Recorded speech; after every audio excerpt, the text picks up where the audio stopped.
Here's attempt 1 at the 30-second rundown. Here's the U-bracket, V2 silver. This one has a little bit of slop, so you can't be guaranteed the older ones. If you get them used, you gotta look out for that. You know, similar to like the old before, they can be used, but they will have the slop characteristic. This one's actually worse than the older ones, so you know, just watch out if you get an older U-bracket. I mean, you gotta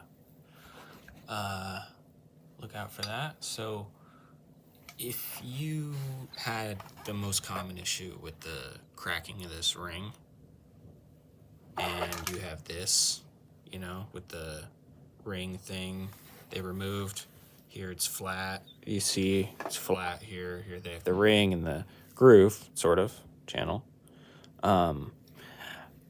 You could make this out of metal. This is like really tough plastic, sits in there. That's really nothing though. That's just peace of mind. What I actually did is used like ultra strong bearing glue around the outside, fully remove the bearing, clean the bearing, clean the aluminum with acetone, put the bearing glue on, let it sit for like a couple weeks, and then the bearing's never coming out ever again unless you melt it. So put that in there for peace of mind, and then you can take your existing bracket that you might have modified, you know, scraped off due to the rubbing issue, which is thing, and then you can put that on there.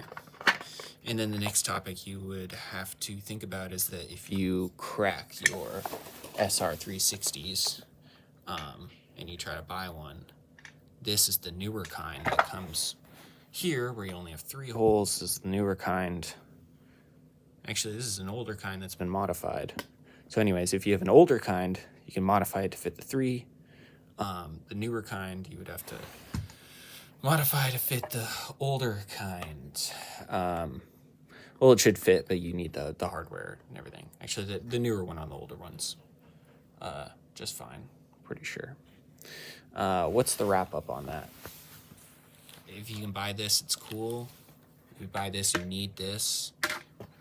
If you have a broken one of these, you can buy this, the V2 plastic, and reuse this with the bearing glue, but it's kind of DIY intensive, and you know, this end result actually has more slop in it than I'd like for that amount of work, when you could buy this setup, and if you get a good condition one, like this one is not, then you should have a really reliable ride with this. And this can crack, but it'll hold up, trust me.